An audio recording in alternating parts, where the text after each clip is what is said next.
Welcome to another episode of We Don't Die Radio. I'm your host, Sandra Champlain, author of the best-selling book called We Don't Die, A Skeptic's Discovery of Life After Death. Now, if you're on YouTube watching this, you'll notice that it's not our normal episode. It's actually a video episode, and I have two of my closest friends with me today. And if you're listening on iTunes, if you want to see the video portion, you can just go on over to YouTube and type in We Don't Die Radio and find this episode. So who are these two lovely people? I'll have them introduce themselves to you in a second, but you'll see Anne and you'll see Rob, and their faces might look familiar because they both have been past guests on this show. But the reason that the three of us are coming together with this episode is together we spent last week in Ashford, Kent in the UK, at a wonderful place called Banyan Retreat. And we were delighted to see some fantastic speakers, to witness not only evidential mediumship, but trance mediumship and the very rare physical mediumship. And that's including seances. So we just thought we'd discuss it, and I didn't take as good a notes as I told you I would. So I know these two took notes, and I just thought together we could kind of relive our experience and just have a good time. So would you guys introduce yourself? Anne, you want to go first? Sure. Hi, I'm Anne Van Orsdell. Also go by AVO Medium. Some of you might have remembered my episode over a year ago now. Sandra, you just keep turning them out, and they're fabulous. So thanks for that. Happy to be here, and really just a joy to participate in last week's event at Banyan. Yeah, thanks. Rob? I'm Rob. I'm a developing physical medium. I'm out in Illinois. I work with the Masters of Light Circle, AREI's Masters of Light Circle. And I'm thrilled to be talking about the experience at Banyan, an amazing place with really wonderful people, a loving environment. I'm sure we'll talk all about that. And just thrilled to be here, Sandra. Yeah, thanks. Can I ask you guys just briefly, I just want to let everybody know that although mediumship is our common denominator, we all have day jobs, right? There's something else we do. You want to just mention just briefly what that is? You don't have to get into too much specifics. Sure. Yeah, I do marketing. I'm in marketing. I have a small agency that's my own business, and I've been doing it for over 20 years, and I love it. And I think the mediumship found me. So I say that's my passion, and I do that as often as I can. Thanks.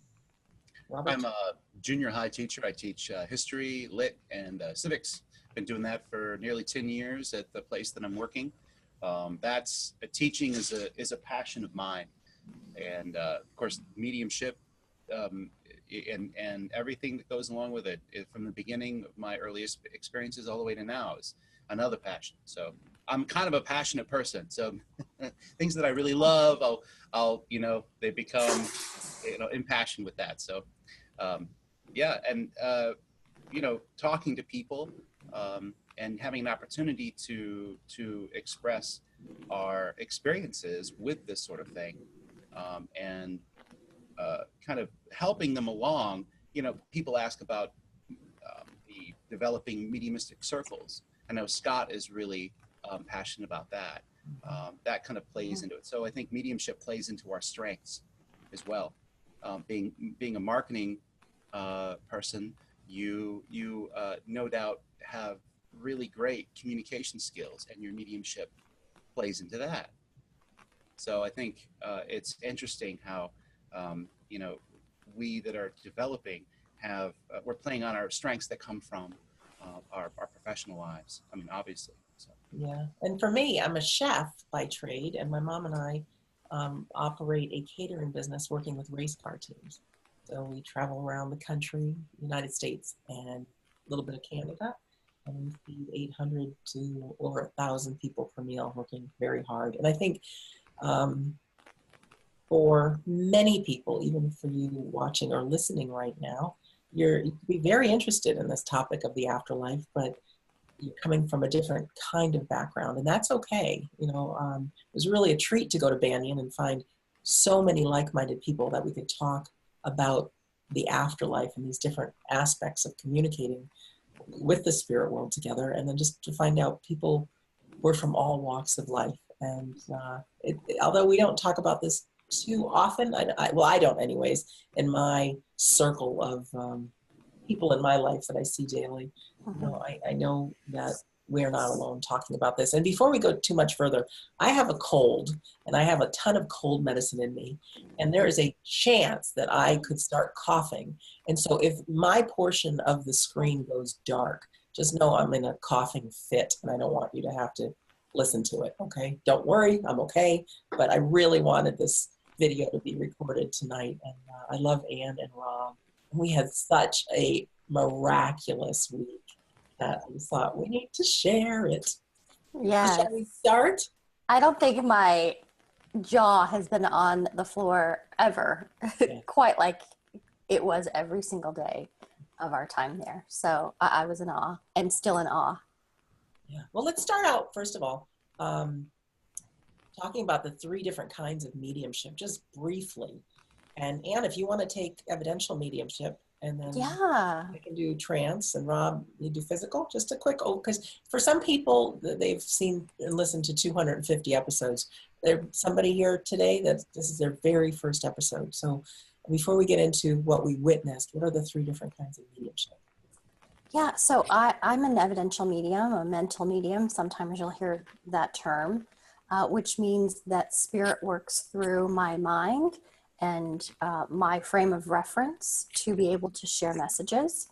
And that's how it works. Medium is just that. We're in the middle. We're the one passing on the information. And again, it has to be really a 3-way, a 3-way communication with spirit, medium, and sitter or client. I don't have to understand what's coming through, but what I do and what many mediums do and what Scott teaches is to give what you get. Give to your sitter what it is spirit is communicating. Even if it's a code name, a nickname, things like that happen all the time. I may not know what it is or why it's coming out, but if you share it directly, typically the sitter can connect with it, and that's a beautiful thing. Yeah, thank you for that. And I think most people, when they think of mediumship, they think of a mental medium. Yeah. Right. So trance mediumship is something I've been delighted to take a course in. And that is when you actually go into an altered state. So you can imagine somebody closing their eyes for 10, 15 minutes or so, blending, inviting the spirit world to blend with them. So no one takes over your body. It's nothing like that. But the energy of this person in the unseen world can blend with our energy. And literally, they can use our mouth to speak through us. It can be, and this is rare, but it can actually be a loved one talking to the sitter, kind of like how Patrick Swayze stepped into Whoopi Goldberg's body in the movie Ghost, and he had a very intimate conversation with his wife. So that's one form. There's also philosophy that is shared. So it could be the voice of, say, myself, who's in trance, and Ann and I will talk about, we partnered up during part of it. And so there can be trance speaking. There can be people that come through and say in my voice, or with some people, a whole nother voice speaks through them. It's a woman, a man could come through, or vice versa, but some really profound words of wisdom. There's also trance healing. So a person from the unseen world can blend with the energy. And there's plenty of examples of healings that have occurred, and maybe not always on the physical level, although there's plenty of stories of physical healings, but there's emotional healings and spiritual healings and things like that as well. So that's one area of mediumship that I'm really fascinated by myself. And if you've listened to this show, I've written some inspiration, and I put myself in that trance mode, and I let myself write whatever thoughts come to my mind, and I just type them out, and there's some beautiful things that have come out. So it's an interesting journey for me. So Robert, how about physical mediumship, which is, I say, the most rare form of mediumship? There might be a little something going on with your audio, Sandra. With me? Yeah, I think so. I think your audio is hissing a little bit. Are you hearing that, Ann? Let me mute myself and we'll see what happens. I'm not hearing it, no. But I can also mute. Okay. I think it might have been Ann. I think it's Ann. No offense, Ann. No offense. Okay, physical mediumship. Well, yeah, absolutely. The very tested and very controversial, and again, the rarest form, I suppose. Although I think trance seems pretty rare, doesn't it? Trance seems pretty rare. And also sometimes trance is lumped into physical mediumship. It is. And where that dividing line is, I'm not exactly sure. But physical anyway, as some of the listeners will know, it's where a substance is exuded, at least this is one form, substance is exuded from the medium's body. This substance is biological, but it's animated, or the energy comes from other people, which is, of course, all engineered by the entities in the room, the people in the room, the unseen beings in the room. They energize this physical substance and then manipulate that substance to do various things in the room. They could, for instance, cover an entire etheric body of an individual, a spirit body. And then that person, often described like they're moving through some sort of sludge, almost through thick substance. It's difficult for them, but they can move quite fast. So it covers their body so they can move physical objects in our world. And ectoplasm is what it's called, and most people have maybe heard ectoplasm through movies and television like Ghostbusters. Anyway, it's a miraculous kind of mediumship because everybody in the room can witness it. Now, it can be witnessed in white light. It can be witnessed in some cases white light, red light. Often it's witnessed or felt or in the dark, where you see objects lifted up, moved around the room, and most amazingly of all, manifestations, like I mentioned before, the etheric body covered by ectoplasm and then oftentimes they can create a body that is so lifelike that it's like a living person in the room, with a pulse, with hair, with skin that feels like human skin, and of course the voice of the person speaking through. And you can go on and on and on about the phenomena, which I easily could, because it's so interesting and very cool. But a voice box could appear, created out of the ectoplasm, by which someone, a spirit being, can speak through. Okay, the dynamics of which are somewhat mysterious, but it's a bit like they're just simply speaking through it, through some means on the other side, and the voice that comes out will be that of the loved one or the individual. And there we have famous physical mediums like Leslie Flint had helped facilitate that kind of phenomena. So yeah, that was a long-winded explanation of physical mediumship. Sorry if it was too much. No, but, that's perfect. And even Leslie Flint, this substance called ectoplasm would form a voice box on his shoulder. And a lot of times he was in the trance mode when this happened, but there were many times that he was wide awake. And out of this place right here, this voice box, he'd have people in the audience with him, and their loved one's actual voice would speak through that to the individual. And there's a Leslie Flint Trust website that you can go to and hear plenty of these examples. But he is one of the most tested mediums throughout the world. He's deceased now, but he was so tested, and he only gave this away or charged minimal amount of money. So this was not about the money. This was pure phenomena. And as hard as it is for me to wrap my mind around it, I have really come to the understanding that it's real. And if you have listened to the show, well, it was a long time before I even shared my first experience at Banyan, because I didn't want to use the word seance, right? Because that just, this picture of these old ladies sitting around a table holding hands, inviting the spirits in. And I certainly didn't want to say ectoplasm, because all one can think of is Ghostbusters. But, I don't know if you can see this book that I have right here. It's called A History of Ghosts, the true story of seances, mediums, ghosts, and Ghostbusters. Well, what I found out is that Dan Aykroyd's dad, when he was a little boy, he would witness his grandfather having these groups of people that came to the house. And what they were doing is they held seances. And so after the grandfather had passed away, Dan Aykroyd, who wrote Ghostbusters, his dad went through the grandfather's belongings, and he found this chest filled with notepads from all the seances that had occurred in the house, where people materialized. And I'm talking this white ectoplasm exudes somewhere from this medium's body, and the loved ones actually stepped in and could speak to their loved ones. They could see their faces, hold their hands, and so many things like that.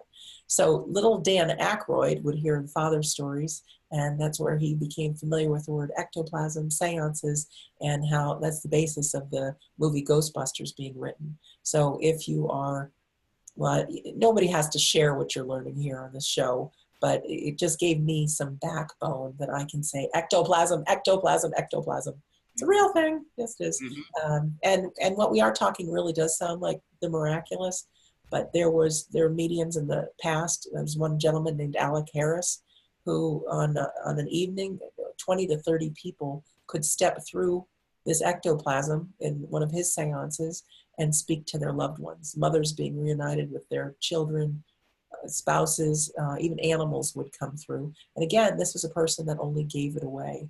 And here we are in 2018 recording this, and there's only a handful of physical mediums that are out in the planet talking about this and doing some demonstrations. It's very, very rare.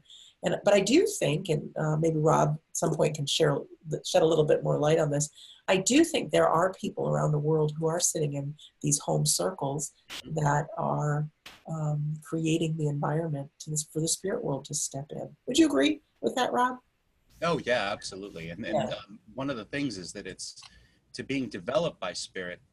It takes time to develop this sort of phenomena.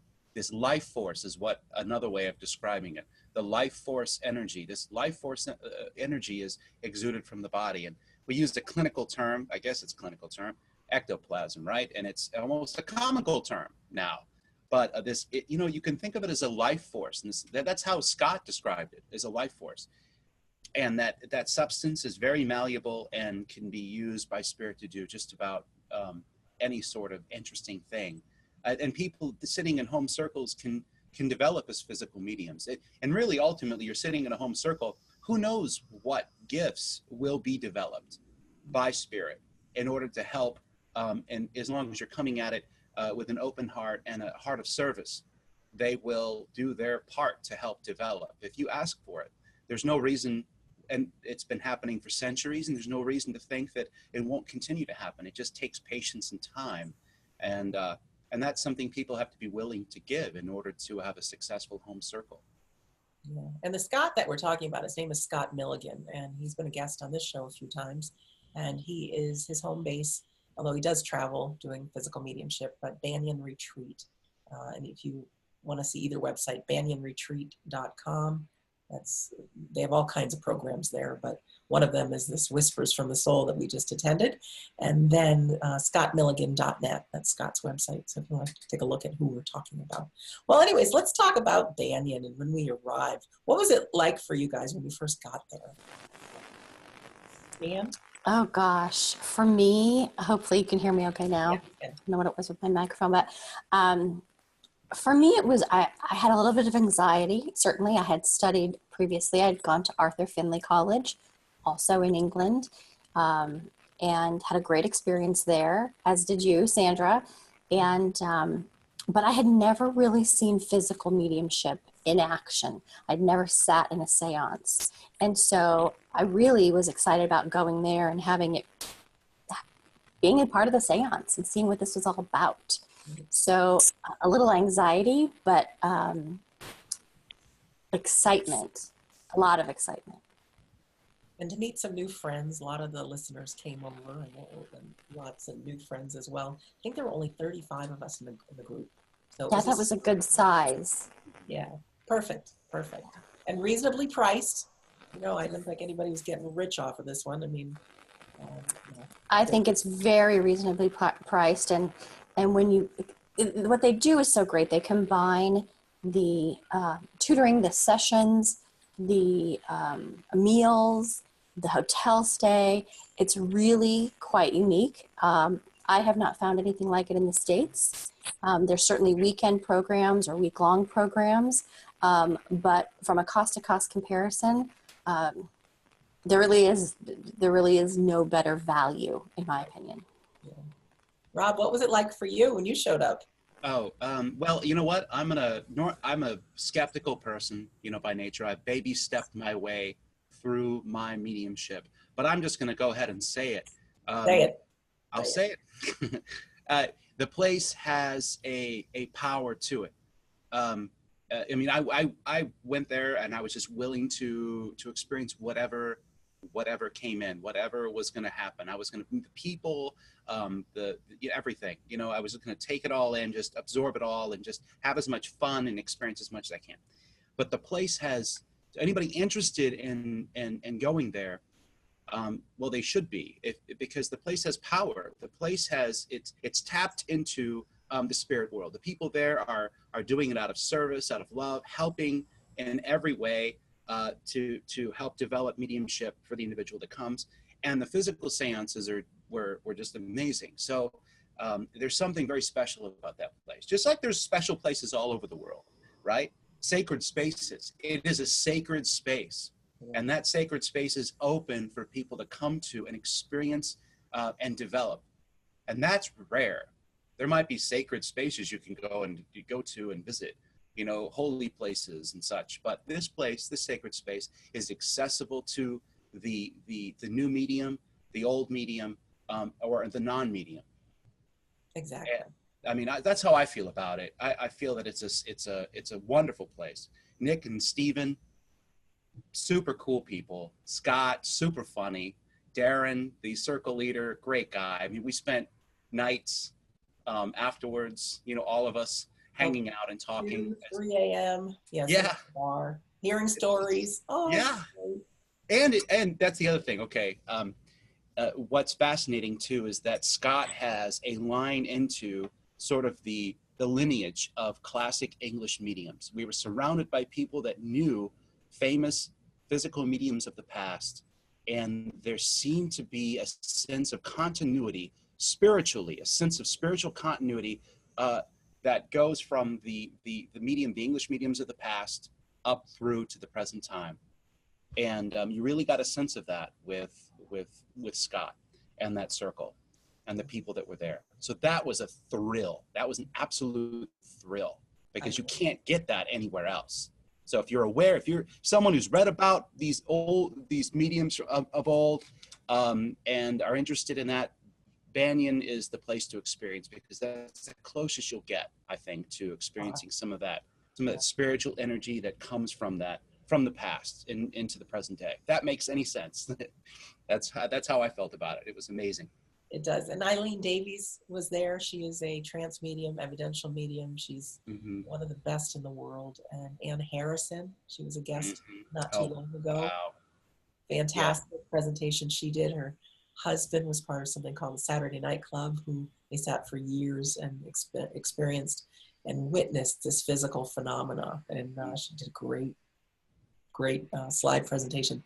And just talking about the first day we got there on Thursday, they had a light lunch for us, soup and sandwiches. It was great. And then the afternoon was spent listening and hearing stories about the mediums of the past and about physical mediumship and getting to know each other and things like that. And they did a really fun, I almost think it was like a team building exercise for us that first night, the dead or alive, good or bad. Where we had to use our psychic sense, and there'd be a picture of somebody as a child or a young person, and use our psychic sense. Were they good? Were they bad? Are they dead? Are they alive? And what are they known for? So and I think it was great. It was our first night. A lot of people had jet lag, but it was something where we really got to build camaraderie as a group. I think that was nice. And then the next day started right out with the seance.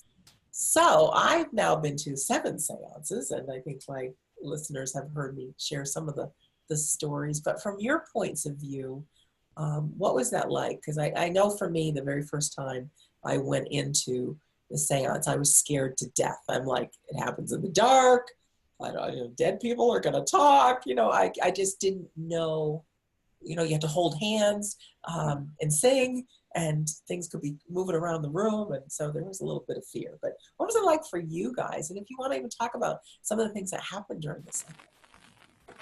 Yeah, well, for me, I think it was, I too was anxious, nervous, but everyone was so comfortable. Everyone made you just feel very loved. The energy was amazing, like Rob said. And there's just a sense of love and compassion for everyone else that's with you, that's sitting and holding that loving space. So that was my first little sense that came over me. I loved the singing. So what happens when you start is there is singing. Yes, it's dark, but you quickly become comfortable with that. And you, at least for me, you start to just really anticipate and look forward to what's going to happen next. There's, from what I understand, no two seances are the same. You don't know who's going to come through. I think it's worth noting that Scott has been sitting and doing this for 20 years. And by sitting, that means sitting in home circle with the same group of people supporting him all those years. Not necessarily the full 20 years, but there is a group that is committed, very dedicated to sharing the power. And we talk about the power that is within the soul, and sharing that with each other in the room, sharing that with Scott, so that he can go and do these public demonstrations and work with his spirit team. It's another interesting tidbit that I learned. He works with the same spirits typically time and again. Not to say that there can't be a new spirit that's introduced, but the trust and the level of just acceptance that he works with, with his, I don't know if they call them controls, Rob, is that it? The spirit control? Right. The right term? Right. But So they'll tell you when they talk that we're friends. That's right. I loved that. I loved how they talked about being friends, and they joke with each other. They're almost like an old married couple. They're funny. Yeah. And they're very concerned about not only everyone in the room, that they're comfortable and that they feel loved and that they're not afraid, but they're also very concerned for Scott as the medium. Mhm. I thought that was just lovely. Yeah. And Yeah. I want to just explain too, Rob, before you start, while you're talking, what the layout room kind of looks like in the seance room. Where is Scott? Why is he tied down? Yeah. So we're all in this big oval sitting pattern in a room that is completely going to be darkened. So there will be no light, no extraneous light, no light from anywhere. Everybody's holding hands and told to keep their feet in, and because there will be activity moving around the room. In the center of the room, there are either toys or objects in a box. In the first seance, they were scattered about. In the second seance, they were all put in a box. The medium is in a cabinet, and in the cabinet is a chair, an old chair, but a solid chair, a wooden chair, cushion underneath him. The medium is tied, Scott is tied to the chair under conditions that they'll have what they call independents come and check that he's actually tied down. He's tied down with those plastic ties. In fact, I have, since I was an independent in the second seance. Here is after it's cut. Here are the ends of them after they're cut, right? But they are these plastic ties. They're the zip ties that you would use. There is no way to get out of these unless, of course, you can phase in and out of, you can manipulate your own molecules and phase through solid objects, which would be interesting if you could do that as some sort of mutant, right? But that he's not one of those. And so these ties are wrapped around his wrists, and he is his legs, his ankles, and he's secured, in other words, into the chair. And that's there's a camera, and the camera can be activated to record the seance. And that's, I'm sure there's bits that I'm missing, but it's a controlled environment. And they've been doing this for quite a long time. And they're making sure they walk through and make sure that with the independents, we'll check the room entirely, check the chair, everything. So there's no way in and out of the room except for the door that we come in. And everything else is locked down. So it is definitely a controlled environment. And that's the room. We had 2 seances in the room. The first one, I like the second one better because there was more activity happening in the second one. When you go in there, they play music. He goes into trance. They exude the ectoplasm, and various objects start lifting, and people's voices could be heard. And we sing, as in many seances, as is traditional, holding hands. We're led by Darren, the circle director, the circle leader, and we sing. And by singing, we're bringing up the energy, they say. Wendy Zamet, it's interesting. She speculates that maybe it has something to do with the actual sound waves themselves that help with the phenomena, help keep that phenomena going. They're actually drawing energy from the sitters, right, in combination with the energy that is being pulled from Scott, as well as the energy that's coming in through the spirit world. And all of those things coming together help facilitate the phenomena. Now, these spirit beings that come through, as we know, they're a team, as Anne said, and they'll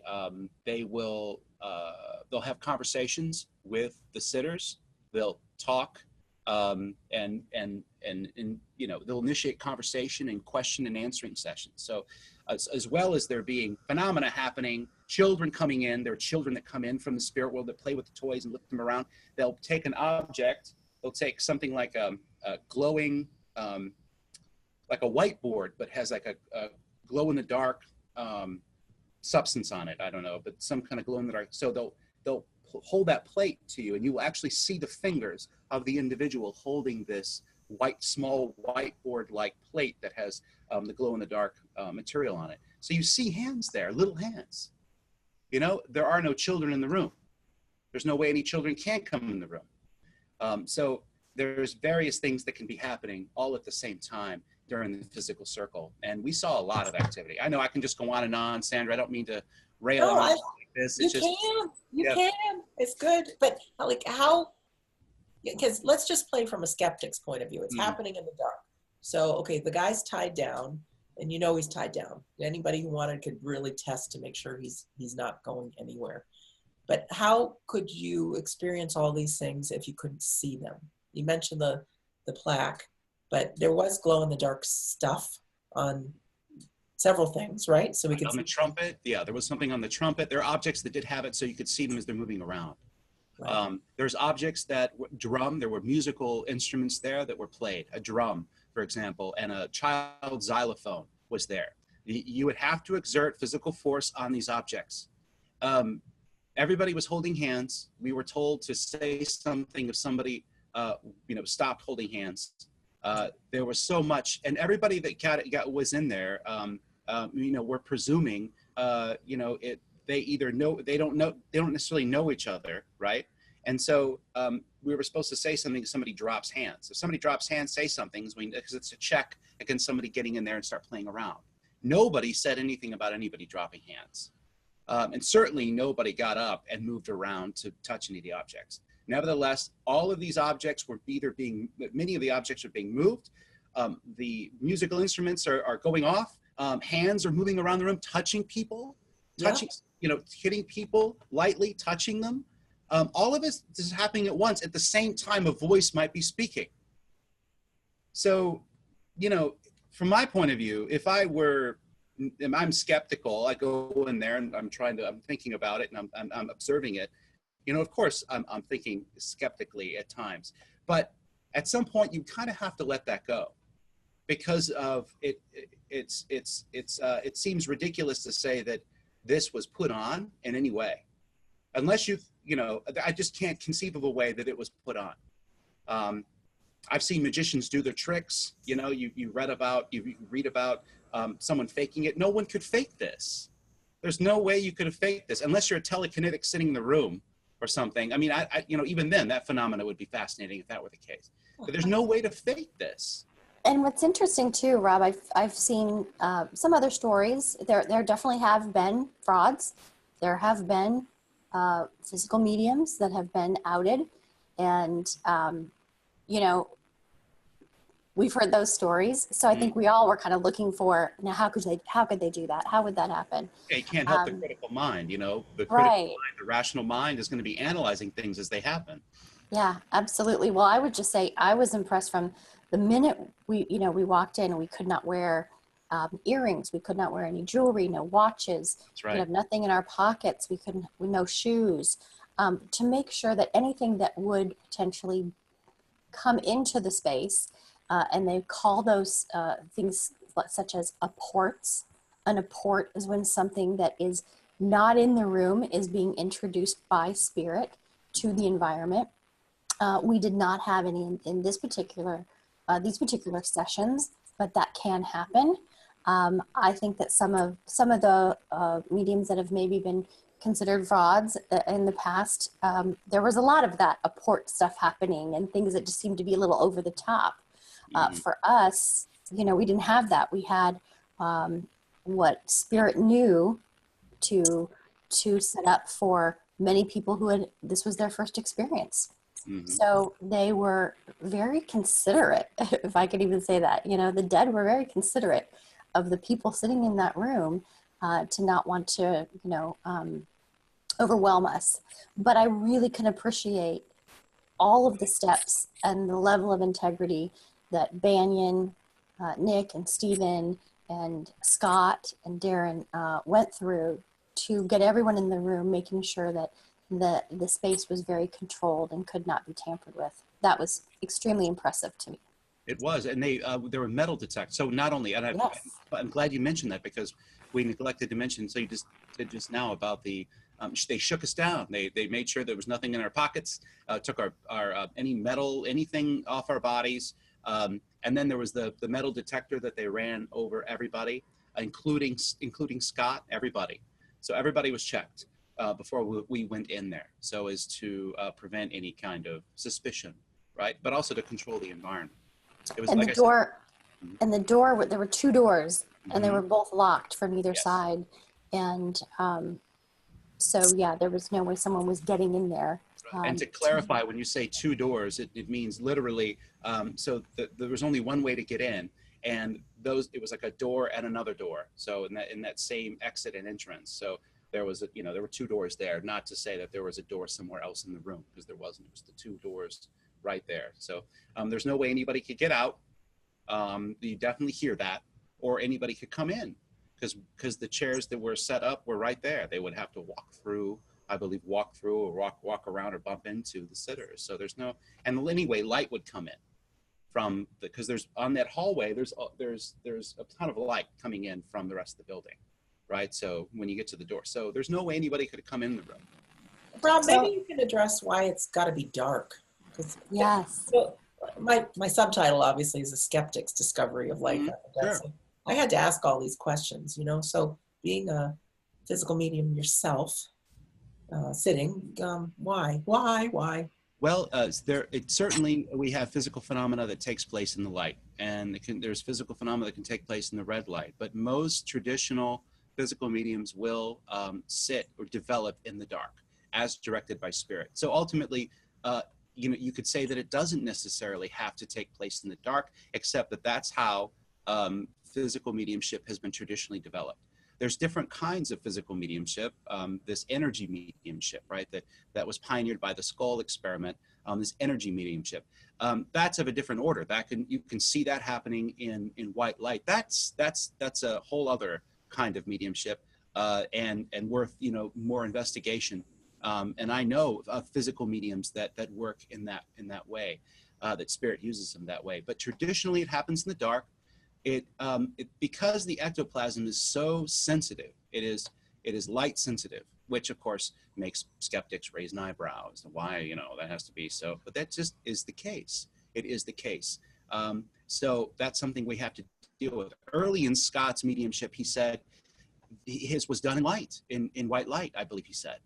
So it was evident. It was self-evident that things were happening, and it was in light. And later on, they told him he needs to go to the dark, go into the, not have light at all. So I suspect, and I was directing myself to work in the darkness. I was very, I would be open to, white light or red light or whatever. I was told to work in the dark up until a point where perhaps if they wanted to change it, they can change it. But, we listen to spirit. So, long answer, that was a long answer, but, all depends on how spirit is developing the individual. You have someone like D.D. Hume back in the mid-19th century who was able to float around through windows, levitate. Physical phenomena was done in white light. There's physical mediums now, physical phenomena is done in white light, but you won't necessarily see the ectoplasm all the time. Kai in Germany, he's working in red light. And you can see witnesses can attest to seeing the ectoplasm exude out of his mouth, this etheric-like substance, but at the same time it has physical properties, exude out of his mouth into his hands. This is not cheesecloth. This is not, foam that he's like spewing out of his mouth. It is the substance. It's clearly there. So, most, like I said, traditionally are told to develop in the dark, but they don't necessarily have to. Didn't you tell me as a developing physical medium that you've actually felt ectoplasm starting? Yes, I was awake. I asked spirit, please give me some evidence as to the physical mediumship development and I was demanding, because I want more than just what I was given. I wanted to know more. I wanted to experience more, prove that this is happening, because in my mind, and then maybe that's not the healthiest point, perspective to have, and just let it develop. But I wanted something more. I wanted, show me. And so I felt, while sitting in the cabinet, I've been feeling things exuding out of my nose and my ears at times, but it felt like something coming out. I didn't hear it necessarily move about the cabinet and whatnot. Anyway, so on one instant, I believe it was in December is when it happened. It exuded out of the nose and then slapped me right in the face, like that. So as to say, hey, it's happening. Is this good enough for you? Can we move on? So I felt it, and to me, in my mind, that was enough to say, okay, this is happening. This isn't in my imagination. I mean, we've had phenomena in the room, in our home circle, and this and that, and the way the phenomena works between the outside the cabinet, inside the cabinet, it's really mysterious. But that proved to me, there wasn't anybody else in the cabinet with me. I was conscious. I was perhaps in an altered state somewhat, as we are, but I was conscious enough that happened. It's not something I dreamed up. So if you look at an extreme version of that, then like a fully developed version of that, you get, the kind of phenomena that we witnessed at Banyan. Yeah. Directed, physical matter directed by an unseen force. And if you Google physical mediumship or you look it up on YouTube, so many things you see are just so hard for the brain to get around. This white oozy stuff coming out of somebody's mouth looks like cheesecloth. And it's just hard to wrap your head around it. So to me, it's one of those things where I had to go witness it to believe it. I had to. And even hearing stories about home circles, like there's all kinds of things brewing in people's home circles, but you just can't, they don't share it because for fear of, what people are going to look at them a little bit strange, that's kind of crazy. And we don't need to prove it to anyone. Even Ann Harrison talked about her husband's story in their circle, and they were able to get some pictures of the ectoplasmic people. Ag came through, and the grandmother, along not just seeing them, but also hearing their voice. And the pictures were strictly taken so that they could see them in their circle. It wasn't meant to go on public, and then finally it did.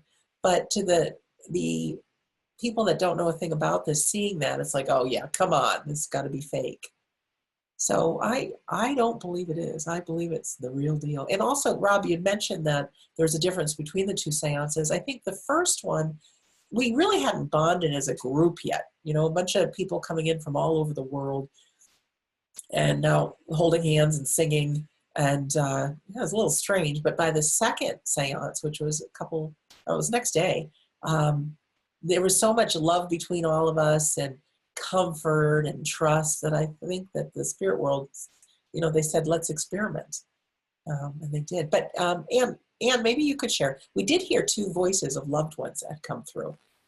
Right? Oh, that was amazing. That was amazing. Yes. So Daniel, I believe, is the control for Scott, his main control. Funny man. So funny. And lots of laughter in these seances. Yeah, lots of laughter. And the control is able to manipulate the medium's body to the extent where we actually experienced, and Rob, who was the independent checker who was selected to just come and check on Scott, we actually experienced the control stopping Scott's heart. So they showed that they could take his pulse down to, I don't know if it was minimal or non-existent. You felt it, Rob. And that had everybody a little on edge, but it was their way of saying, we're in control. We know exactly how safe our person is, our medium is, and we want to make sure of that.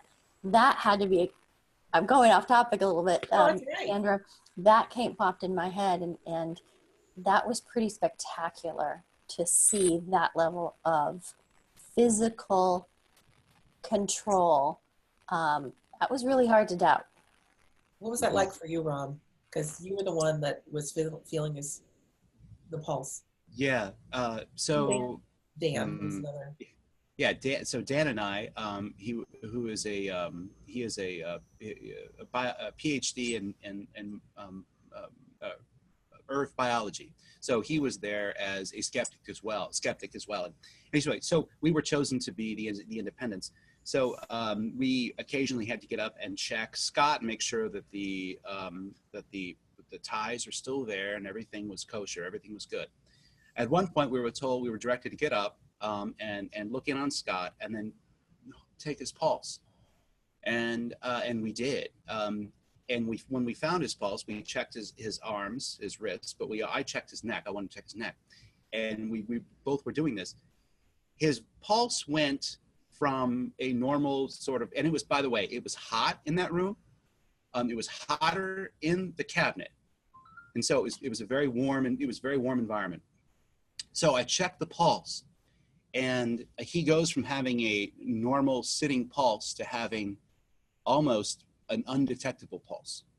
Now, I'm not a nurse, I'm not a doctor, but he went from a normal sitting pulse to a nearly non-existent pulse. And I think I said out loud, because I don't know why I thought this, I don't think they did stop his heart, because that would be, I don't know what they did, but they brought his pulse down to such a low level that it was undetectable. It wasn't almost, it was undetectable. And like Anne said, it showed the power that the control had over the body, over the vessel. Scott was not there. The body had, it was under the control of the control in a very natural, normal way. I know that sounds odd, right? But it was not a scary way. Now, what was frightening was that I was excited and said, I can't feel his pulse. I can't feel his pulse. And the sitters were like, you know, and you could feel how tense they were, you know. But I did not mean to alarm anybody. I just was so taken aback that a pulse could go, you know, boom, boom, boom, boom, boom, to nothing. For a long time too. Yeah, and he did it 3 times. So Daniel came through. He was talking to us. In the I think at that point it wasn't through the ectoplasm, but through Scott. And by the way, Daniel's voice and the other voices could be heard emanating from different parts of the room. So it wasn't like the voices were always coming from the cabinet. At times they were. Certainly they were when we were working with them in the box. They were, you know, checking the pulse. But we were directed by Daniel to check the pulse. He the control successfully slowed down his pulse three different times, and then started it back up, or dropped it at 22 beats per second or per minute. So I heard it 22 times, and then it just disappeared. So it was a normal pulse, then it just disappears. And he did that 3 times. And people were like, they were their nerves were frayed, right? Because they thought, oh my gosh, you know, because they hadn't heard anything like that. And then, but everything was cool, everything was normal, everything was fine. The control just wanted to demonstrate the power that he had to control Scott's body in a safe way, to prove that in another way that he was there, that this entity was there. I shouldn't say entity, probably wouldn't like that. He'd say, what are you talking about, entity, little ducky? You know, he'd say, you know, I'm a person, not an entity. But yeah, so that Daniel had control. Very cool and unexpected. Yeah. Very unexpected. Yeah, that was great. And how about the singing? Because we can talk, because I didn't realize that there was this voice that started this loud singing, and kind of in the middle of the room, amplified before people's loved ones spoke. So I didn't have a clue what that was. Anne, do you want to talk about that a little bit? And then... That was amazing. Yeah. Right, as Rob said, you would expect to hear a voice, to hear that coming from the cabinet, because that's where your medium is. That's where you think, you know, someone's going to throw their voice or do something, it's going to come from there. But what would happen as we were amplifying our singing and really generating a lot of energy in the room, I noticed a couple of things. I noticed my feet and my legs started to get very cold. I don't know if you guys felt that too, but you could really feel that. It was completely dark, and you heard a bit of the best thing I can describe it as is a swoosh, like a whoosh. And then opposite side of the room from the cabinet was this amazing, almost like a singer would warm up their vocal cords, you know, doing a scale. And it was so loud. And it was the most beautiful voice, a woman's voice, which we learned out afterwards is the voice of Judy Garland, who works with Scott and has worked with this team for many years. She used to come through singing Somewhere Over the Rainbow, from what I'd heard, and would put everyone into tears. And now what her purpose is in the seance is to actually stretch the voice box that is created out of ectoplasm. And she stretches this with her doing the scales so that other guest spirits can speak through that particular tool, if you will. And not all of these spirits that are going to come through and visit in a seance are as experienced as herself or as the control. They want to introduce loved ones of people in the room, which they did. So once she stretched the voice box, we heard the voice of a man, you know, a mature man who said he wanted to speak with his daughter in the room. I think he even mentioned the daughter's name and shared a loving message and then said, "May I come to you?" And I thought, what the heck? What's he going to do? What's going on? And then we heard Daniel in a soft voice, different from the man. We heard Daniel say, "One moment," as if to help this man make the transition. And then the next thing we heard was footsteps on the floor in the room, walking, couldn't see anything. And then you heard this woman gasp and say, "Dad, oh, it's so good to have you here."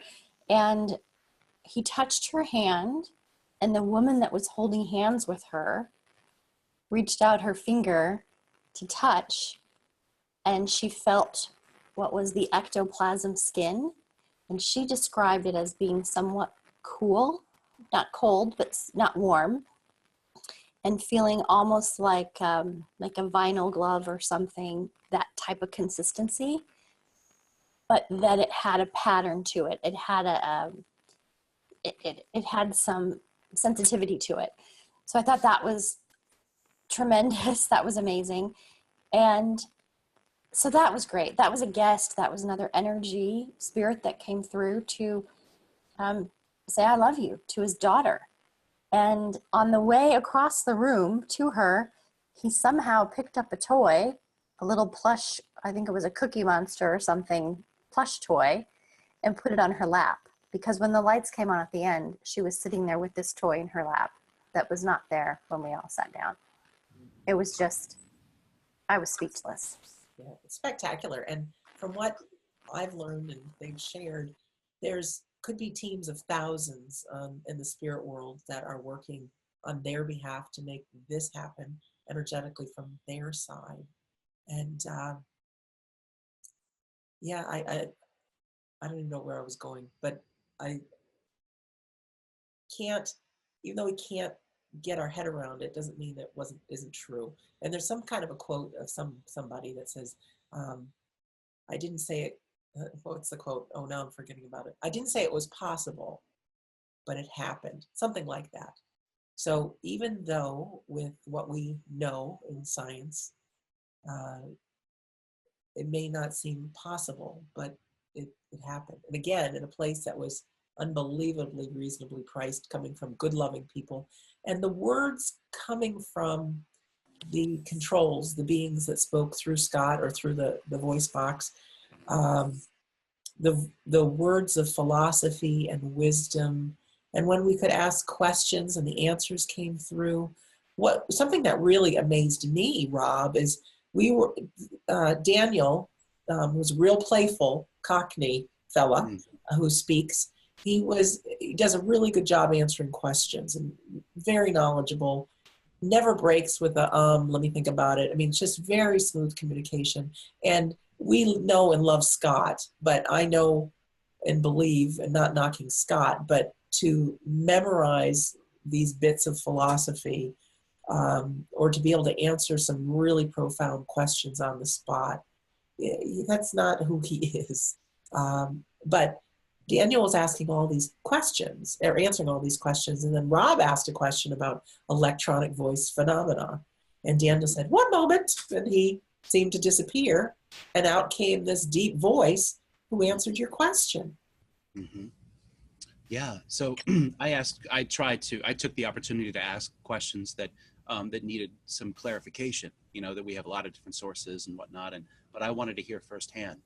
And since I'm a believer of the phenomenon, I believe we're talking to different people that are coming through from the other side, and they are limited as to what they can tell us. There's sort of a non-interference policy, sort of a prime directive, wink, wink, and so I know that information is difficult. So I asked about electronic voice phenomena and how that works. And it was revealed that when this voice comes through, it's a completely different voice than Daniel.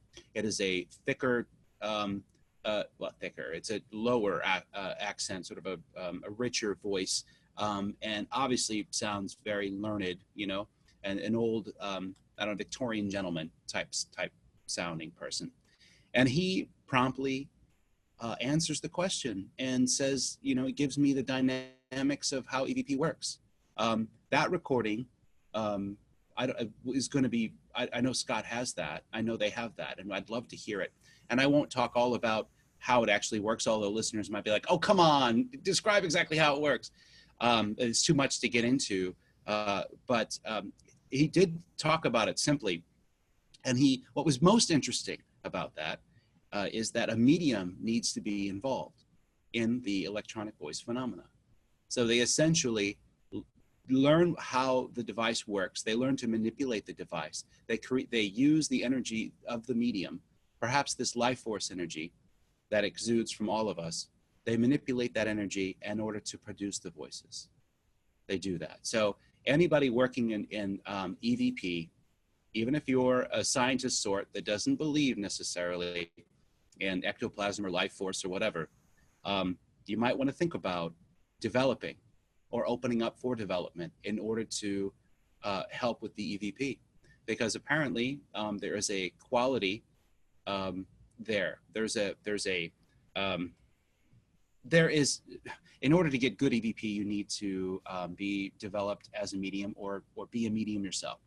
And Bocci would be an example of that. So if you look up Bocci, the Italian EVP, ITC researcher, he wasn't really a researcher, rather, he's more of a someone who brought together loved ones so that they can communicate over the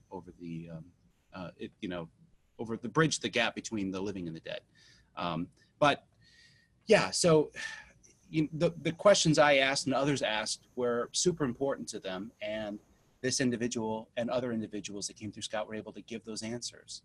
I'd love to get our hands on that recording so I do it justice, because I don't want to misquote this individual and the dynamics of the EVP. I also asked about aliens. I asked about where they are or what they are or how they intersect with our own planet and such. And we got an extremely interesting answer about that. I mean, there were just, and Scott, it's not coming from Scott. The fluidity of the answers was so at ease, and it was, and like teachers, they say, well, what do you think? They put it in a way that we can understand it. And they ask us questions and they give us enough, and we respond to them, and then they tell us what they need to tell us, but it only leads to more questions. So it keeps us thinking, it keeps us probing and moving forward with those questions. There's no simple answers really to these questions. Yeah, just fantastic. And one of the things that blew my mind, well, several times actually, through the different times I've been there, is I almost had the feeling that they were reading my mind. Like before I would ask a question, and even you had this happen later when Scott did a trance question and answers, but it was like, I remember, we can talk about this in a little while, you had asked a question and you had two parts to the question, and they answered the second part of your question without you even voicing it. Mm-hmm. And for me, in the seance, at one point, music started playing that the person who was controlling the music was a circle leader, Darren, but both of Darren's hands were holding my hands. So he was, just to show he's not doing anything. And it sounded like whoever was, they said it's Daniel, the control Daniel, who's ever changing and looking for different songs, that's Daniel. But in my mind, I said, play I Will Survive. And all of a sudden, I Will Survive started playing. And of course, that's the only song I know all the words to. But I was just amazed at that power. And then at the end, and there's all kinds of things that happen, and it's, I can't remember them all, but at the end, I remember that they turned Scott around in the cabinet.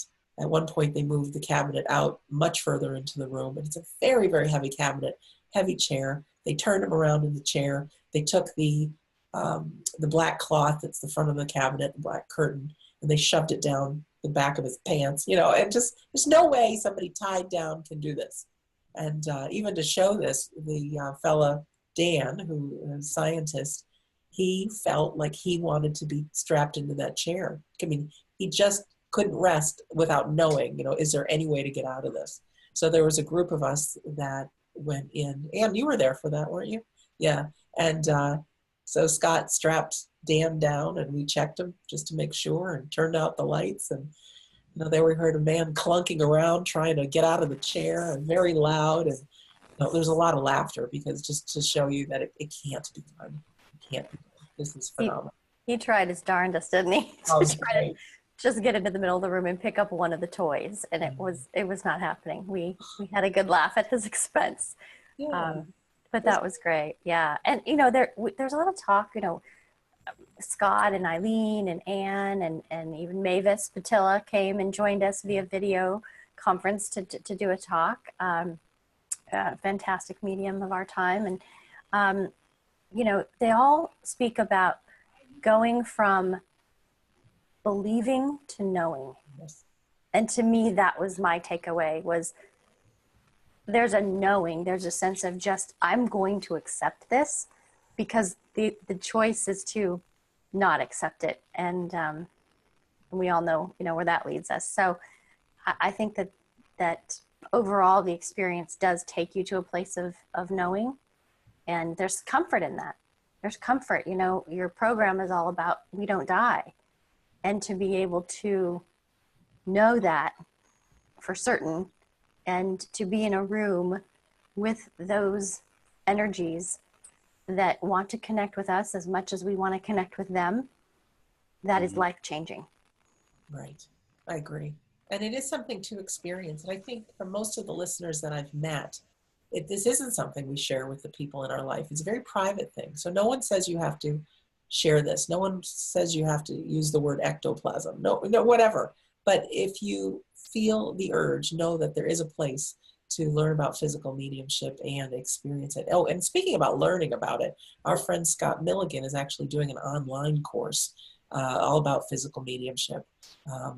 And he's got integrity to it. Price is right, offers a unconditional guarantee. If you're not happy, you don't pay for it. But if you want to find out about that, go to scottmilligan.net. In fact, there'll be a little description beneath this episode in the description with a live link to it if you're interested in this sort of thing. But let's talk about some of the other cool things. Who should we talk to about? How about Ann Harrison's presentation? How did you guys feel about that?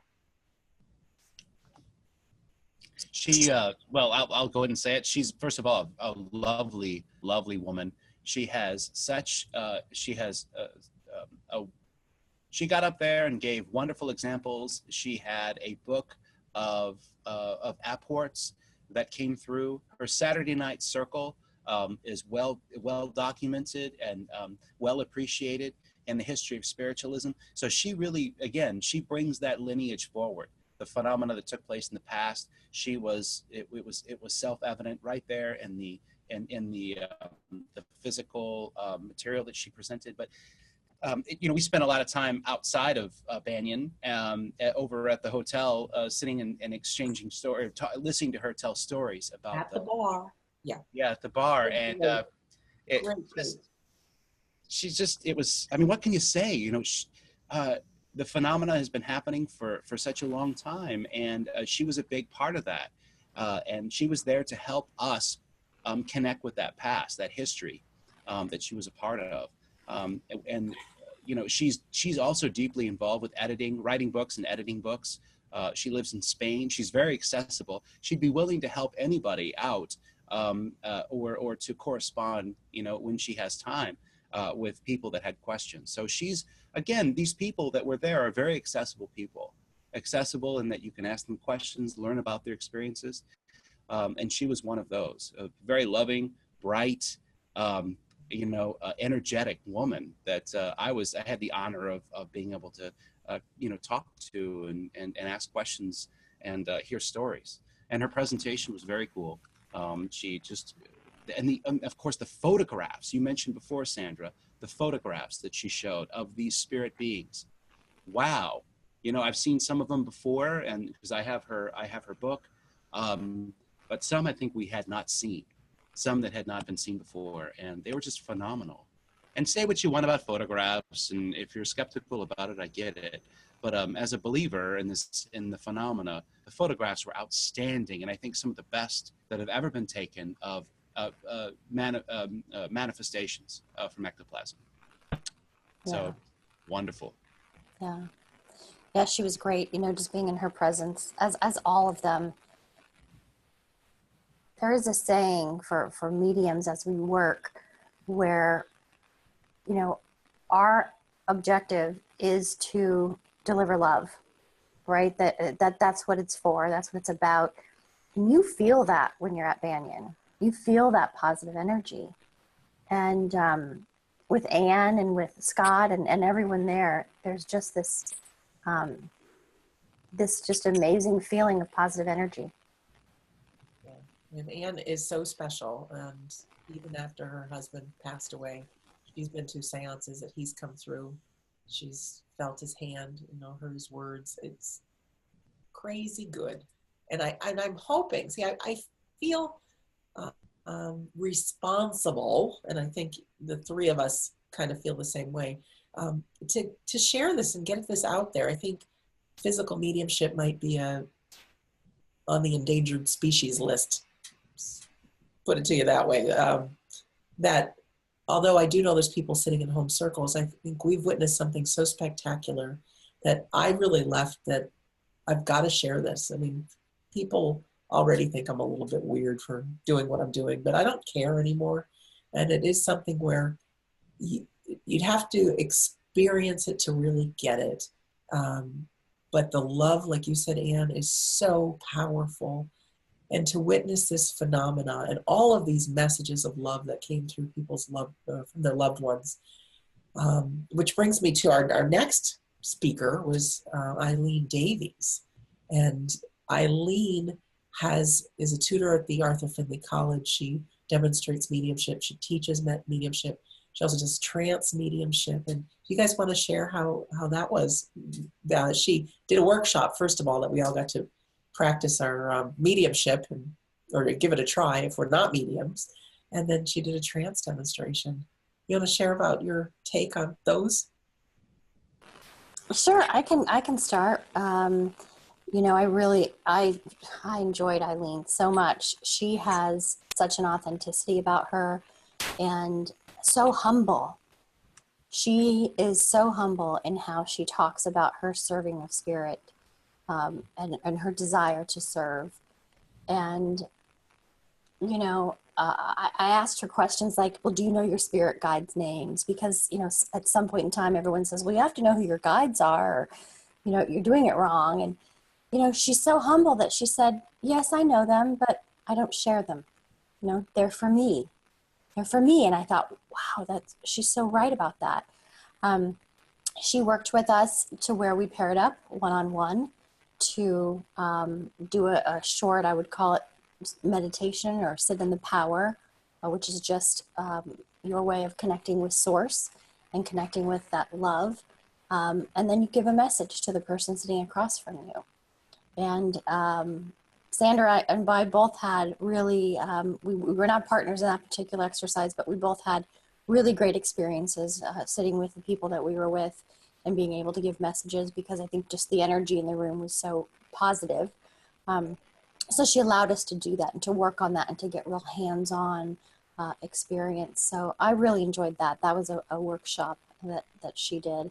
And then she also did trance, and I'll let you talk about that, Rob. That was just unexplainable and such a joy to watch a master like Eileen work.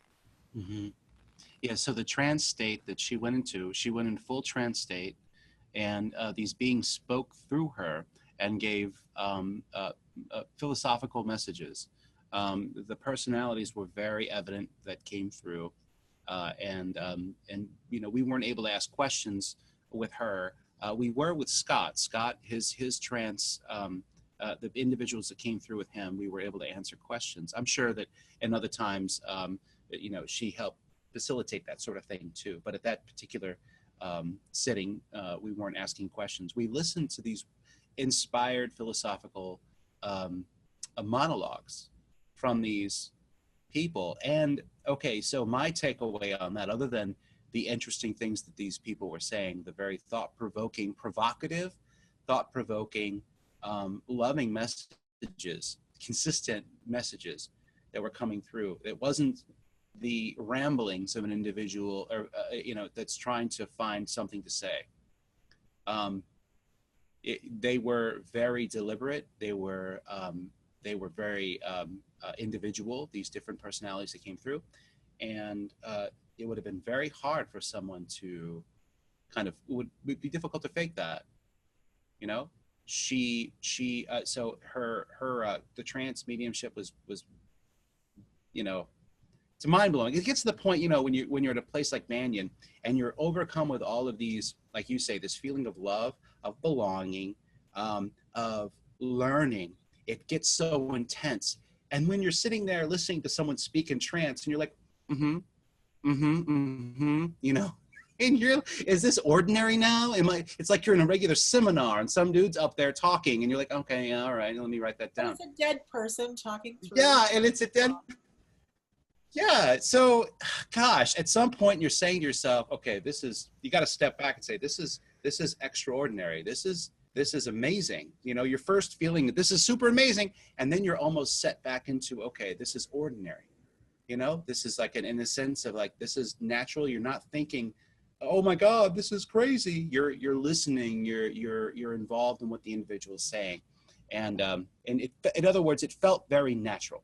It felt very natural, and that was her mediumship is very, I thought very. It was very easy for her to convey messages when she did her readings, and it was, and in the trance mediumship was also very fluid and very easy. And she also did a demonstration, what they call a platform demonstration. That's when the medium is up in front of a room or on a platform, and brings through those loved ones for guests in the room, and she has to figure out who they fit, who fits with who, and the accuracy, the level of detail, knowing a street number of someone's home address, knowing where they worked, knowing what they would wear, just names, of course, dates, places. She didn't miss a beat. I mean, like Rob said, you know, what's amazing is to see these, all of them work, and the level of just the flow that comes from within is not a human flow. yes, It is exactly. inspired. I would say it's divinely inspired because it just flows. And do you notice they don't pause, they don't cough, they're talking for sometimes over an hour, and Yeah. they don't get a dry mouth, they don't need a sip of water, they don't need to cough. No like or ums. There's no like or No, ums. never an. If there's a pause, it goes right into the next answer. It's truly, you know, I've run out of words to describe it. It just is. Yeah, for me, I actually took some notes on Eileen, some of the things that came out of Eileen's mouth through the different controls that spoke through her. I just found some of it, I found it all fascinating, but there was just some little nuggets there. And so I'll just share some of them because they meant a lot to me. One of them is our loved ones have to learn to communicate, because I think there's, although I believe from in the bottom, top, all around me, that our loved ones are right here. They're in a dimension we can't see to our visible eyes, but they're right here amongst us. I say this all the time. We can't see the wireless internet around us, or GPS signals or television signals, but they're very real. And I believe our loved ones are right here too, but they have to learn how to communicate. There's places called the halls of learning, I think they call it, or halls of knowledge or something like that, to learn. So don't give up hope on your loved one if you haven't gotten a sign yet. Feel free to talk to them and trust that they're there, and you just never know when you're going to hear back from them, whether it's a sign or a message. But here's one. The greatest journey is the journey within. A big reminder that it's important for us to quiet our minds, have the intention and the love to just sit in the powers, sit, whatever the divine is for you, to just imagine it around you, be open to blending with your loved ones in the unseen world. But the answer is not outside of yourself. It is within us. And so sometimes some of the biggest answers to any of our questions can come from within. So I love that. Remind ourselves that everyone is doing the best they can. When we look at somebody else and they might not behave the way we want, or we don't understand why they're doing what they're doing. There's some people out there that, they badmouth mediums. Scott's got the people that don't think the world of him. I think, I've got people that think I'm nuts. I know that there's been radio shows I've been asked to be a guest on, and I hear the show the day before and they say, oh, we're going to have this woman talk about life after death. We're going to rip her up tomorrow because there's no way she can prove it. Well, I don't go on those shows. I don't, because there's plenty of people that do want to listen. But if we think about it, everyone's doing the best they can. We're not in their shoes. We may not understand why they do what they do, but I love that. Don't be a prisoner of your past. That's pretty profound. The only sin is an unlived life. So there's no such thing as sin, but go out and experience. That's what it's all about. When we make the great transition, we'll be looking in the mirror at ourselves. So there's nobody saying heaven for you, hell for you, good or bad. We look at ourselves. We need to be reminded how beautiful we are. You know, how many times are we hard on ourselves? And so that was very, very sweet. Well, there's a control named Ula that speaks through Eileen, and I wrote down, squeeze a whole lot of living out of life. So I thought that was pretty great. Just really live life to the fullest, because it is about our experiences. And love yourself. And here's one more that I wrote. Every tear that we cry is wiped dry from those in the heavenly realm. So our loved ones are always by our sides. And even though we can't feel them, wipe the tear, but they're right there. So I know there's much more that I wrote down, but time goes by very fast with these episodes. So let's move on maybe to Scott's trance demonstration. What do you want to share about that? Okay. All right, Ann. Why not? You go. Yeah. Okay. So we were all asked to prepare good questions. And again, so I'm approaching this like, okay, I want to get it from the horse's mouth. I want the individual to tell me what, in their determination, what the answer to this question is. So my first question was whether or not ectoplasm, or how long has ectoplasm been used? I know maybe some people aren't interested in that question, but I certainly was, because I'm interested in phenomena that took place back in the ancient period, or any time before, our own modern times, and even, before Hydesville, before modern age of spiritualism.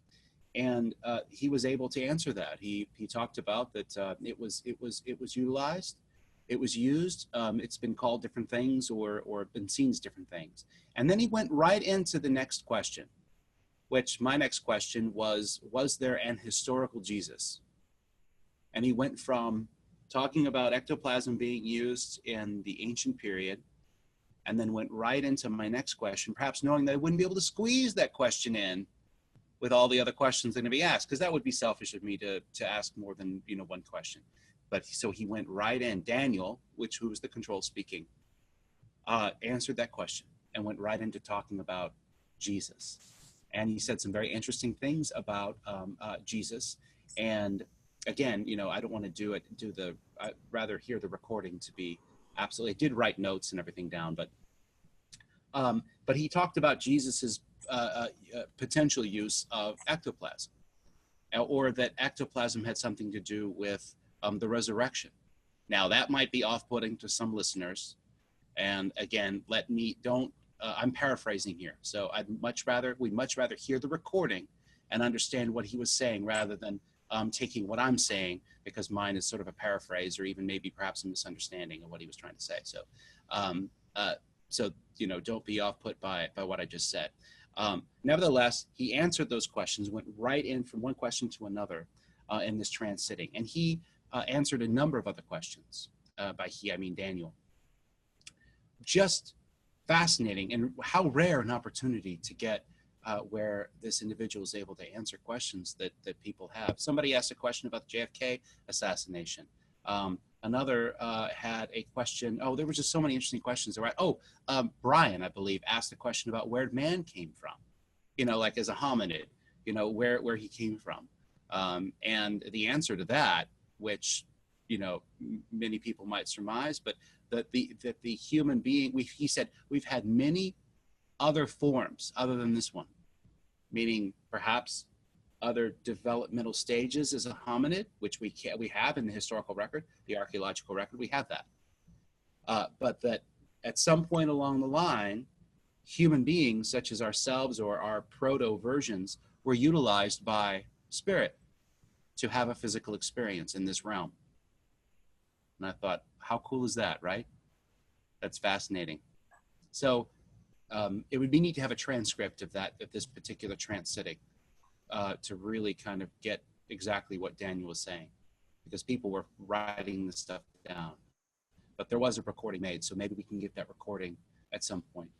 Yeah, I know from, well, that recording might already be out there. Oh, very cool.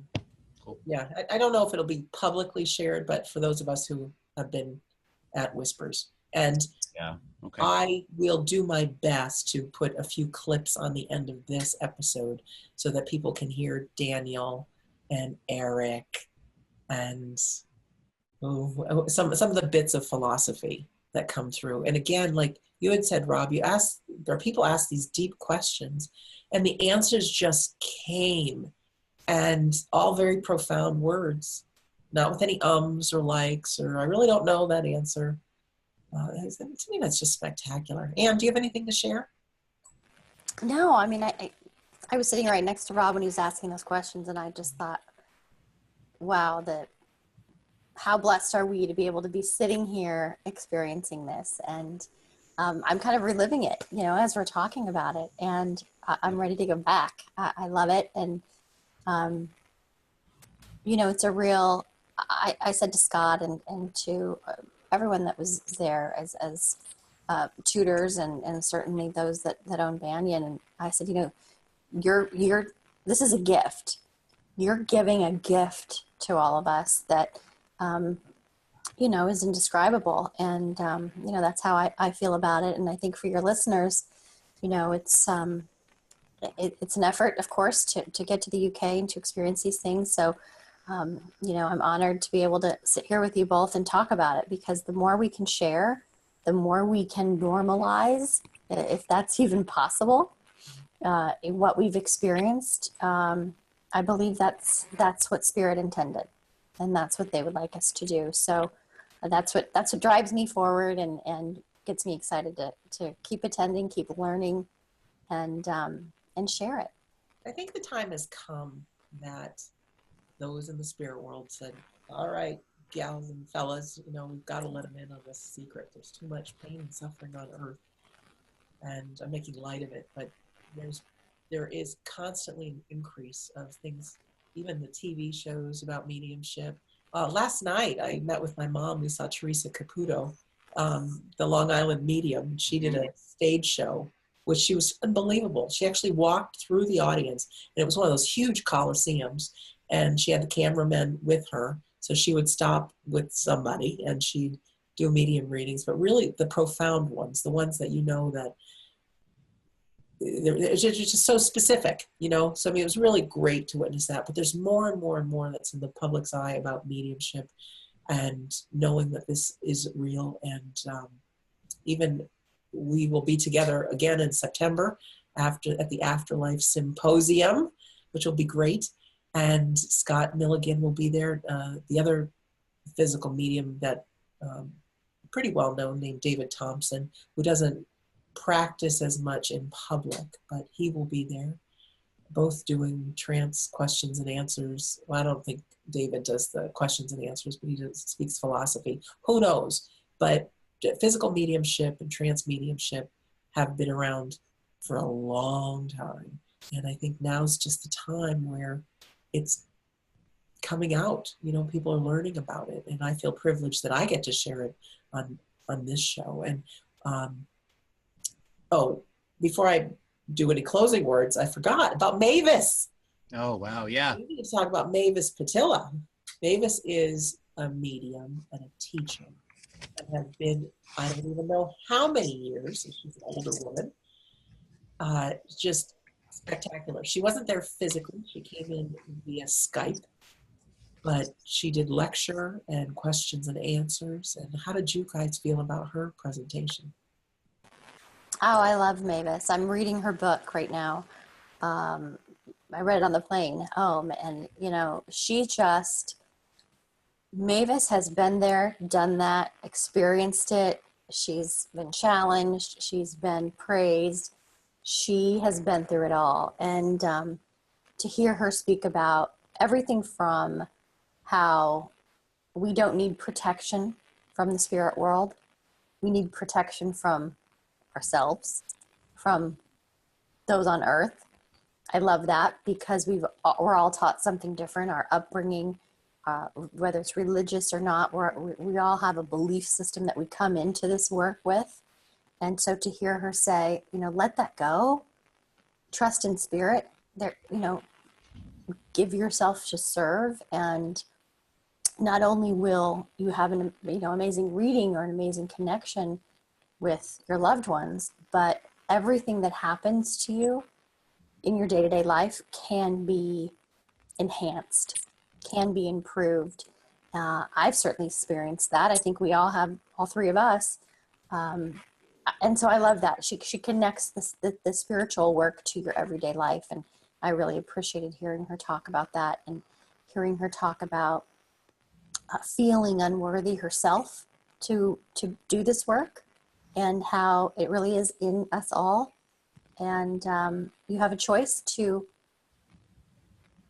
expand on that, and learn to grow your own intuition and your own mediumistic abilities. And you know, I encourage all of your listeners to take some classes and see what that means for them. I really get that sense from her that she's encouraging everyone to do that. So I enjoyed the time that she spent with us immensely. Yeah, I took copious, I mean, she had the PowerPoint here, and I was writing all over the place, you know, on this thing, trying to get as much information as I could from what she was saying, as she was elaborating on her points. It was like getting just a crash course in what she was conveying. She talked about the different levels of existence, and very, I guess, simplified. It was very simplified, although there's great depth for each level. And she talked about how accessible certain people are at different phases of their development. And the way that she broke that down was absolutely fascinating, and it makes a lot of sense. So, for example, don't expect your loved one to be completely accessible right after they pass. She also accounted for the variability of the state of being after passing. Some people are on various spheres of reality that are, of course, that's they're attuned to. That Leslie Flint talks about that. Oh well, the people that came through Leslie Flint talk about that. So it really was, it's like I want a weekend with her, you know, like I want to be able to sit down and really, you know, be mentored in a sense by her and all of her experience. We just barely scratched the surface with what she has to teach. And that Banyan is very lucky to have her participate in that, because she's very wise, very, very experienced.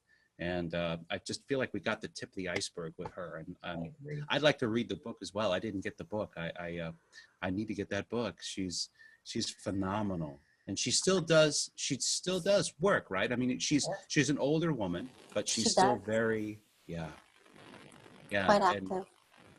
Yeah, it's just great for me. I have that same thing that you do.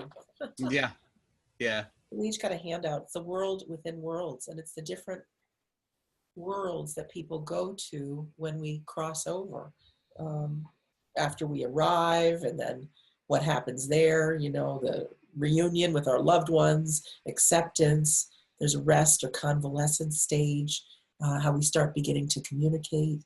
There's the etheric world, there's the astral world. And what I found so interesting is that our loved ones can go in between them.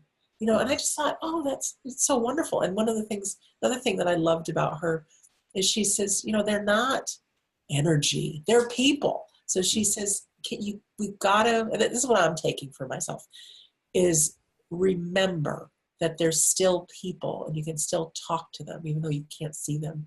And, you know, after my dad passed, I know several times, I've had mediums say that your dad says he's right next to you and you're not talking to him, you know, and I just thought, oh yeah, well, I can't see you. But to really get that they are with us and we can still talk to them. And one of the best ways of connecting is when we can fill our hearts with love, have a memory of something and feel love. Like that is a magnet for our loved ones to be with us. So, you know, I'm looking now as to my friends in the spirit world, my family, and knowing that I can just talk to them. And the more, you know, it's like building a different kind of relationship. They're still them with the same personalities, and we're still us. And so it might be a different way to communicate, but we can build that relationship and they can learn from their end. And pretty soon we'll have heaven on earth, I think. But I do think now is the time. And before I close this episode, I'm going to ask you guys for final words, but there's this quote that I absolutely love, and it's by 19th century German philosopher Arthur Schopenhauer.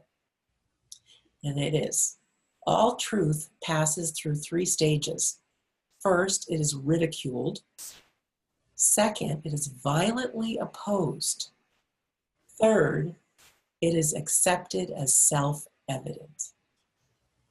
And I absolutely love it. And I was just talking to someone earlier about things like the airplane, how much the world laughed at the Wright brothers. I mean, laughed, ridiculed. It's never going to work. There's no way you're going to get a machine in the air.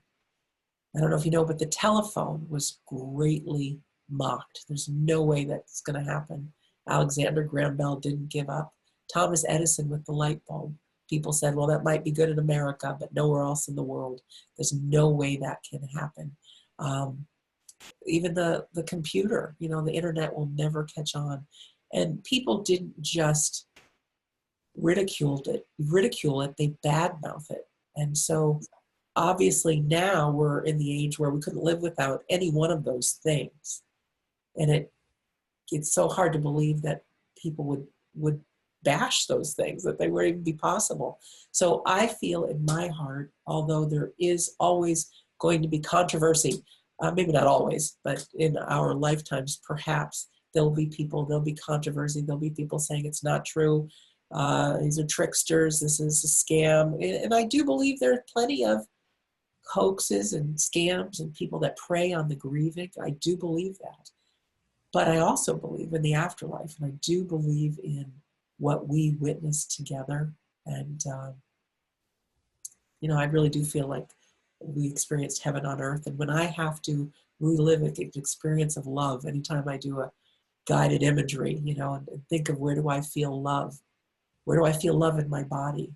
And what I do is I put myself back in Banyan retreat with those experiences. And in 2 seconds, I get this feeling of love that I've never felt anywhere else. So I think it's a combination of those people that I'm with, plus the spirit world with us as well. So that's my 2 cents. Do you guys have closing words before we end this? You know, I think for me, you said it so well, Sandra, it's about love and sharing that love and sending love to others. You know, we're doing a good job of creating war and, you know, ruining our earth at times. And I think it's up to us. It's up to us to change that and to look within. And that could be the reasons why we're really finding our higher selves. And I think that Spirit's pushing us to do so. So I know for me, it was a calling. I felt really pulled. Timing worked out. Things just fell into place. So when that happens, you have to look at the opportunity and say, let's do this. I'll use your words, as you kept saying throughout the weekend, Sandra, go big or go home. That's right. And Banyan is going big, and I look forward to visiting again, and certainly keeping the connections and the friendships that we've built along the way. Yeah, thank you. And if people want to get in touch with you after this, do you welcome Sure. them? You are Absolutely. medium. If somebody resonates with you, would you? Yeah, I'm on Facebook, AVO Medium, and I do have a website, avomedium.com. And I have some groups where we do free readings and just lots of complimentary networking and things like that. So for me, it's about spreading the love and introducing what I learn as I travel and go on this journey with the rest of you. So I would welcome that. Oh, thank you so much, Ron. You know, Banyan is a sacred space, like I was saying before. You know, recognizing that Banyan is it's a temple, it's a sacred space. What I came away with is that you know, Banyan can help somebody through those experiences and through what is taught, if you're open to create a sacred space within yourself. You know, they have a temple there. It's a temple, that sacred space, and you know, giving us the tools to help create that sacred space within ourselves to take back with us, so that we can open to spirit. We can, and that And that might sound strange to somebody hearing that, open to spirit. What do you mean? Well, find out for yourself. You know, either you could go to Banyan, but if failing that, not being able to go, you can establish that quiet space. Find a quiet space in your house where you can't be interrupted for a time, and just sit in, put some nice music on, and think of your most loving moment. Think of that moment that brings you closest to God or to a loved one. It's a beautiful moment, and hold on to that moment and feel that moment sweep over you in that quiet space. And then you'll begin to understand what it is to connect with spirit, that feeling. And if you hold on to that moment and use that moment as an anchor to development, to opening yourself up to spirit, then you might find some surprising changes in how you think and how you see the world, and certainly in your perception of reality. So, you know, I would encourage everyone to find that space and open to spirit. You can look up many ways to do that. You know, sit for development with some loving friends. If you, I don't know if you can hear my dogs barking in the background. It's the other one is particularly yappy. So, you know, he has his sacred space, and that's when mom comes home. That's his most loving moment. But, you know, I would suggest people sit for spirit, sit for development, and let spirit unfold. Let that unfoldment happen. It'll take time, but there is a great change happening on Earth, and Banyan is a part of that, and each one of us can be a part of that. So those are my words. No, it's great. And can people get in touch with you or find you on Facebook or see you at the symposium? Yeah, well, yeah. So I symposium. Yeah, so I'm in. I'll be presenting actually in the symposium. I'll be talking about spirit teams, the nature of spirit teams, and how they work, how they function, to much as we can understand, and on that topic. And it's in development. I'm interviewing people. If somebody would like to talk about their spirit team, and I would love to interview them and talk to them about if they want to be open about their spirit team, if they have experience. So please contact me, and we can sit down and have a Zoom interview. And I would love to use your firsthand experience and put it into the overall evidence that I'm kind of building for this presentation. So that would be a huge help if a listener has experience with a spirit team that they understand, then to contact me. So you can, I guess, leave my email on the link, perhaps, Sure. on YouTube, and they can contact me. You know, email me, and we can talk about that, because I'd really want to hear about your experience. I'm fascinated with spirit teams and how that works, so that'd be wonderful. Oh, well, thank you both, and a definite thank you to our listener or viewer, depending on how you all are taking this in right now. One more time, the people we've been talking about on this episode, I was going to say tonight, because it is tonight for us, but you may be watching in the morning. But we're talking about our great experience at Banyan Retreat in the UK, and their website is banyanretreat.com. And on a phone call the other night, one of the members of Scott's home circle said, what about bringing Whispers from the Soul to the United States? And just threw it out about having an event like that here in the States. So, you know, I'm a big yes to that. No question. And then our friend Scott Milligan is the medium, the physical medium that we saw this past week. His website is scottmilligan.net. And if you're interested in learning more about physical mediumship, go to his website, and he is starting an online class. So it doesn't matter when you join, because everything will be recorded. So if you miss an episode, or if you are actually listening to this 2 years in the future, they will all be recorded, and you can get them at any time. And what else? Me, I'm Sandra Champlain. I never get to show off my book, but guess what? I'm going to right now. I tell you, I'm the author of We Don't Die, A Skeptic's Discovery of Life After Death. This is it. So thank you for letting me share that. So I'll just close this episode by saying, you know, thank you for watching. Thank you to my dear friend Anne and my dear friend Rob. I really look forward to seeing you more, talking to you more, helping to share what we love so much. And another invite, please feel free to come visit us if you're well, anywhere in the world, come to the Afterlife Symposium. The dates are September 13th through 16th, 2018, and it's held every year. So you can go to afterlifesymposium.org to find out more and to register. So in closing, well, let me just, one more plug for my home base here, or our home base, is WeDon'tDieRadio.com. And here you can find over 250 episodes that I think are life-changing, give you the goosebumps of why people believe in the afterlife. And more important than that, when you know we don't die, you really get that you're important, you're special, you're a soul having a human experience, and that there's a reason for you on earth. So I love when our guests share different ways we can cope with life, go after our dreams, deal with fears, and all that fun things. So in closing, my name is Sandra Champlain, and as always, I'm delighted to be your host on We Don't Die Radio.